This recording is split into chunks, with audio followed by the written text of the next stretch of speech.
yale mateuzi ambayo yamependekezwa na hii ripoti ya mwisho ya BBI na ambao itasababisha tukue na wabunge 640.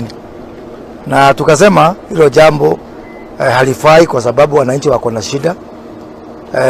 Tukapendekeza ya kwamba tujaribu kupunguza kwa kuwateua wamama 47 katika bunge la taifa National Assembly, kuongeza na wale 47 ambao wako kwa Senate na wale 6 wa kusimamia walemavu na kusimamia vijana. So hiyo yote itafanya bunge ya taifa na seneti kuwa na wabunge 504. Kati ya hao saa hii tuko na 416. Kwa hivyo tukaona ni kuongeza kama 90.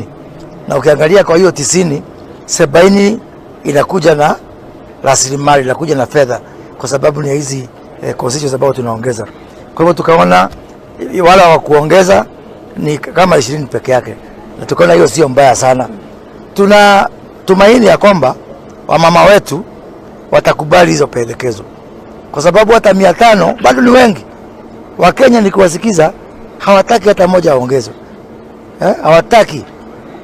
Kama kuna mabadiliko wangetaka wabunge wapunguzwe. Na kulingana vile tumeona hata kwa magazeti ya leo, waziri wa fedha anatuambia mambo yataendelea kuwa mabaya zaidi. Tumeona kwamba katika vyuo vikuu karo ya vyuo vikuu itaongezeka mara 3. Huo mzigo ni mkubwa sana kwa mwananchi. Kwa hivyo sisi kujiongezea viti wakati huu ni kama kufanya kuwakejeli wa Kenya ambao wako na mashida. Nataka tuongoze kwa mfano.